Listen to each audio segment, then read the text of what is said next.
আসসালামু আলাইকুম, সবাই কেমন আছেন? আলহামদুলিল্লাহ আমরা সবাই ভালো আছি।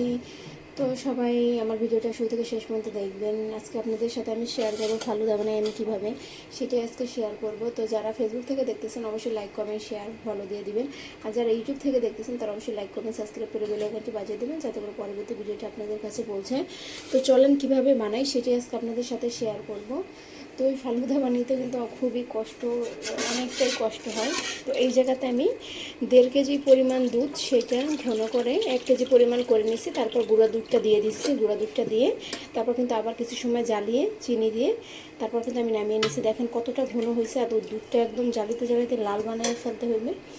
তো এরপর দিয়ে দেব আমি এই জায়গাতে আছে সাগুদানা আর আছে নুডলস। তো এবার আমি এইটা দিয়ে দেব। এটা আপনারা বাসাতে অবশ্যই এইভাবে ট্রাই করতে পারেন। আমার এই ফালুদাটা সবাই খুবই পছন্দ করে, যে একবার খাইছে সে বারবার খাইতে চায়। তো আমি অল্প পরিমাণ আস্তে আস্তে দেখব দুধে কতটা লাগে। চামচ দিয়ে ভালোভাবে এবার নেড়ে দেব। এটা কিন্তু একদম পুরো কমপ্লিট করে তারপর ফ্রিজে রেখে দিলে অনেক দিন, প্রায় 3-4 দিন পর্যন্ত খাওয়া যায়, এতে করে কিছুই হয় না। তো আমি পুরাটাই দিয়ে দেব।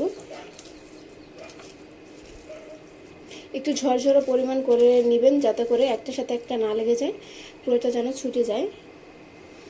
তো দিয়ে দিলাম। এবার আমি ফল দিয়ে দেব। আপনারা আপনাদের মন মতন করে কিন্তু ফল দিতে পারেন।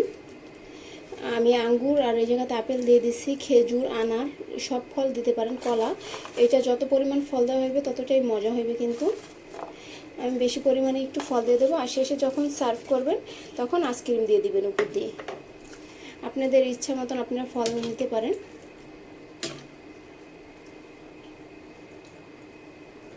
তো এটা আমি এখন ফ্রিজে রেখে দেব। তো এইভাবে আপনারা অবশ্যই ট্রাই করে বলতে পারেন কেমন হয়েছে। তো দুধটা কিন্তু অনেক সুন্দরভাবে জ্বালাতে হবে। দুধটা যত সুন্দরভাবে জ্বালানো হবে ততটাই কিন্তু খেতে মজা হবে। এই জন্য চেষ্টা করবেন দুধটা জ্বালানোর জন্য। আর সাগুটা আর নুডলসটা আমি একসাথে সিদ্ধ করছি। আপনারা ইচ্ছা করলে একসাথেও সিদ্ধ করতে পারেন আর আলাদা আলাদা করেও সিদ্ধ করতে পারেন। তো নুডলসটা আর সাগুটাও সিদ্ধ করে কিন্তু একটু ধুয়ে নেবেন যাতে করে সাগুদানাটাও ঝরঝরো হয়ে যায়। তো আমার ফালুদা কিন্তু হয়ে গেছে বানানো। আপনারা এইভাবে অবশ্যই বাসাতে ট্রাই করে বলবেন আমাকে কেমন হয়েছে। আর এটা যখন সার্ভ করবেন আপনারা কাউকে খেতে দেবেন তখন দেখা যায় তখনও ফলটা ইউজ করতে পারেন, পরেও ইউজ করতে পারেন।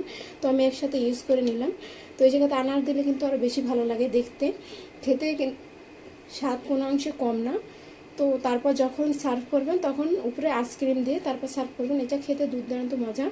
তো যে আমি যতটা বানাই আমি হয়তো পছন্দ করি না, এটা মিষ্টি জাতীয় জিনিস একটু কম খাই। তো এইটা যে একবার খাইছে সেই বারবার খেতে চায়, খুবই মজা। তো আপনারা বাসাতে এইভাবে অবশ্যই আমার মতন করে বানিয়ে খেতে পারেন, খেয়ে বলবেন আমাকে কেমন হয়েছে। তো আজকের ভিডিওটা এই পর্যন্তই। তো সবাই ভালো থাকবেন, আমাদের জন্য দোয়া করবেন।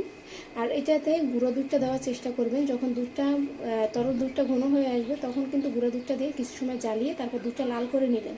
এতে করে কিন্তু দুধটা যতটা ঘন হবে ততটাই খেতে মজা হবে। তো আজকের ভিডিওটা এই পর্যন্ত। সবাই ভালো থাকবেন, আমাদের জন্য দোয়া করবেন। আল্লাহ হাফেজ।